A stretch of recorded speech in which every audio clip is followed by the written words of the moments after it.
حضرات محترم، قرآن مقدسہ ایک مقام پر کہتا ہے الاخلاء یومئذ بعضهم لبعض عدو الا المتقین، کہ اس دنیا کے گہرے دوست بروز محشر ایک دوسرے کے دشمن ہوں گے، مگر تقوی والے دشمن نہیں ہوں گے، متقی دشمن نہیں ہوں گے۔ اس آیت مقدسہ سے یہ صاف پتہ چلتا ہے کہ دنیا کے دوست وہاں دشمن بن جائیں گے، دنیاوی دوست بروز محشر دشمن بن جائیں گے، لیکن تقوی والے دشمن نہیں بنیں گے، وہ دوست ہی رہیں گے۔ یہ آیت مقدسہ ہم سب کو ایک پیغام دے رہی ہے کہ سنو مسلمانوں، اگر محبت کرنی ہے تو دنیا دار سے نہیں بلکہ دیندار سے محبت کرو۔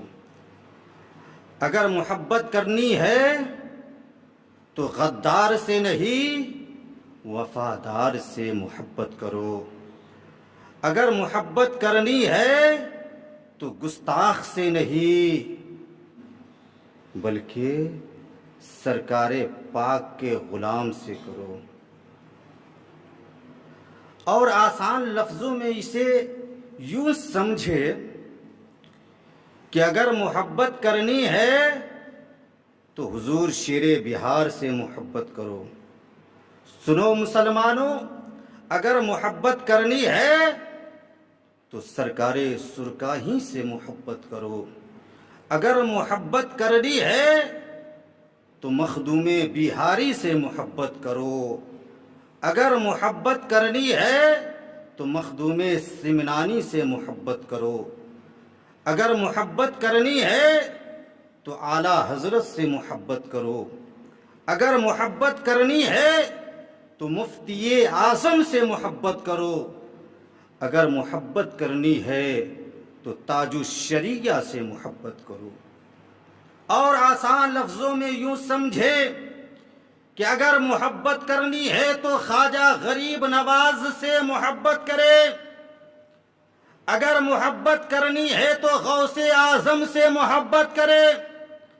اگر محبت کرنی ہے تو شہید اعظم سے محبت کرے۔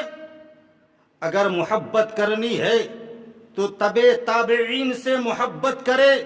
اگر محبت کرنی ہے تو تابعین سے محبت کرے۔ اگر محبت کرنی ہے تو صحابہ اعظام سے محبت کرے۔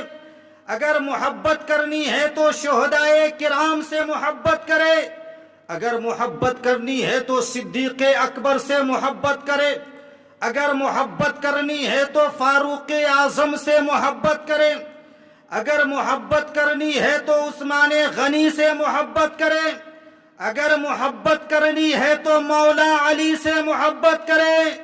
اگر محبت کرنی ہے تو رسول پاک سے محبت کرے۔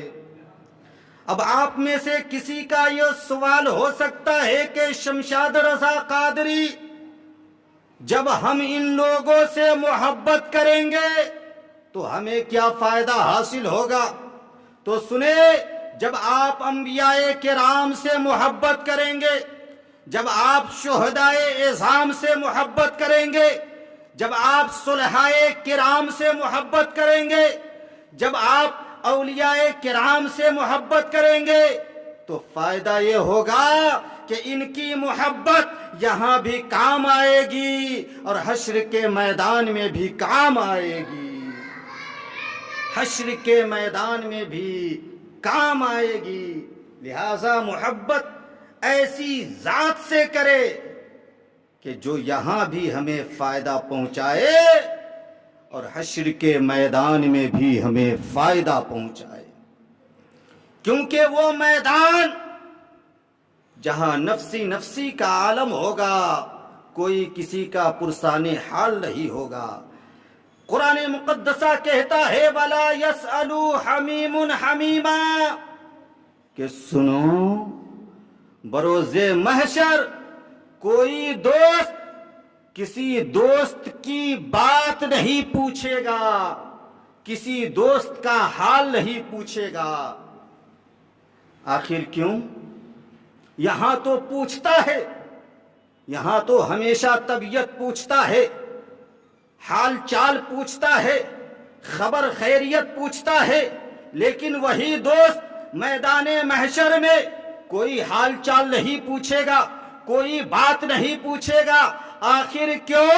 اس کا سبب کیا ہے، اس کی وجہ کیا ہے؟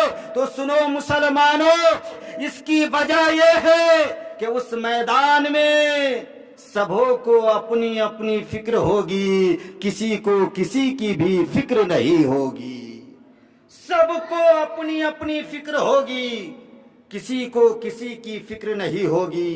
یہی وجہ ہے کہ کوئی دوست میدان محشر میں کسی دوست کی بات نہیں پوچھے گا، کسی دوست کا حال نہیں پوچھے گا۔ لیکن قربان جاؤ مسلمانوں اپنے پیغمبر پر کہ وہ میدان محشر کہ جس میں کوئی دوست کسی دوست کا حال نہیں پوچھے گا، جس میں کوئی کسی کی طبیعت نہیں پوچھے گا، کسی کی بات نہیں پوچھے گا، اس لیے کہ وہاں سبوں کو اپنی اپنی فکر ہوگی۔ لیکن اس میدان محشر میں بھی ہمارے نبی کو ہم سبوں کی فکر ہوگی۔ سبحان اللہ۔ کہیں گے اور نبی اذهبوا الی غیری، مگر حضور کے لب پر انا لہا ہوگا، مگر حضور کے لب پر انا لہا ہوگا۔ اس لیے مسلمانوں اپنے رسول سے سچی پکی محبت رکھو، اچھی عقیدت رکھو، کیونکہ رسول پاک کی محبت یہاں بھی کام آئے گی، قبر میں بھی کام آئے گی، اور حشر کے میدان میں بھی کام آئے گی۔ میدان محشر میں کوئی کسی کا حال نہیں پوچھے گا، کیونکہ سبوں کو اپنی اپنی فکر ہوگی، لیکن ہمارے نبی کو ہم سبوں کی فکر ہوگی۔ تو اس ذات سے محبت کریں آپ جن کی محبت یہاں بھی فائدہ آپ کو پہنچائے اور مرنے کے بعد بھی آپ کو فائدہ پہنچائے۔